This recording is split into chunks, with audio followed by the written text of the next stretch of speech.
The Hungarian Prime Minister Viktor Orban has met with Russian President Vladimir Putin in Moscow on the heels of Orban's trip to Ukraine. Putin received Orban at the Kremlin and said he was ready to discuss so-called nuances of peace proposals to end his war in Ukraine. Hungary just took over the EU's rotating presidency, and the visit is being heavily criticized by EU leaders, who say Orban has no mandate to speak for the bloc. Orban has been critical of the EU for its reluctance to pressure Ukraine into negotiations with Russia. Well, while Orban isn't exactly there on official EU business, this is what President Putin said he expects from this visit. I understand that this time you have come not just as our long-standing partner, but as our President of the European Council. I expect you to tell me your position and that of the European partners on Ukraine.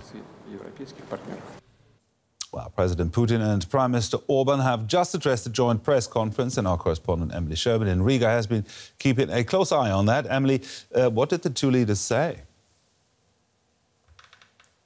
Well, there was, seems that there was a real focus on, in their talks on Ukraine and on the potential peace process there.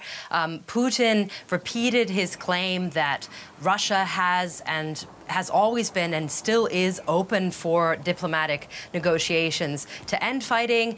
He portrayed Ukraine as the stumbling block there, and as he called them, Ukraine's Western sponsors, who he blamed for basically blocking the peace. And he also said that he had laid out once again to Viktor Orban his vision of a potential peace process, which would include Ukrainian troops basically withdrawing from Russian-occupied regions, 4 of them, which is something that the West has repeatedly rejected, and the Ukrainian president has also repeatedly rejected.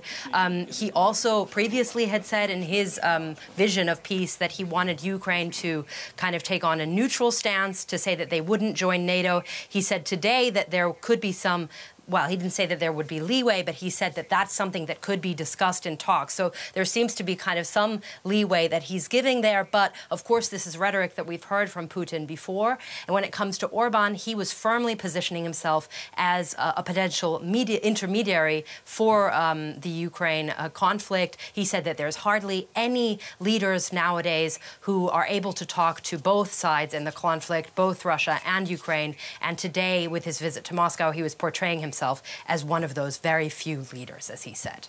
Now, what exactly do you think Moscow is trying to achieve here with this visit?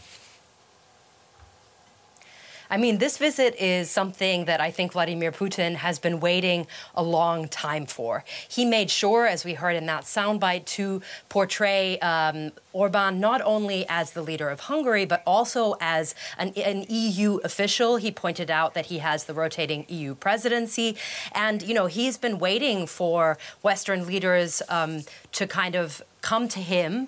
He's been waiting, in a way, for Western leaders to get tired of the war in Ukraine. Now, that hasn't happened, but the optics of this visit of an EU official essentially coming to Moscow, even when the EU is distancing themselves, or EU leaders today were distancing themselves from Orban, those optics are very convenient for Vladimir Putin.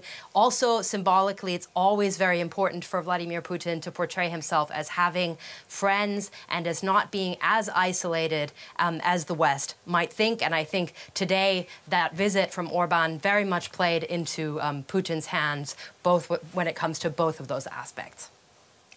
DW's Emily Sherman there reporting from Riga there. Thank you very much, Emily. DW correspondent Terry Schultz in Brussels is following this story for us. Terry, Putin there says he expects Orban to speak for the EU on Ukraine. Hungary just took over the rotating presidency of the EU. Can he do that? He absolutely can't do that in any way, even if he were a leader who agrees with the other members in the European Union. And in this case, he very much is not that leader. And in fact, President Putin is just saying this because he knows just how bad it will get under the skin of everybody in Brussels. All the leaders, EU leaders, individual member state governments came out vehemently against Orban's trip, against the fact that he was going at all, but above all, against any impression that he would be speaking for the European Union. So, I mean, you had Ursula von der Leyen calling this trip appeasement to speak to Putin. Other leaders, one Estonian official says the only reason Viktor Orban should be in Moscow is to hand over the indictment by the International Criminal Court of Putin as a potential war criminal and to take him to The Hague. So very high emotions regarding Viktor Orban's visit, and he is not representing the European Union in any way. Now, what exactly are the other EU leaders worried about? Well, it definitely indicates the situation that the EU, neither the EU nor NATO, Hungary is a member of both, are on the same page, because Budapest has hung up basically every large decision on aid for Ukraine in the last year or so and has gotten an opt-out both on the EU side and on the NATO side.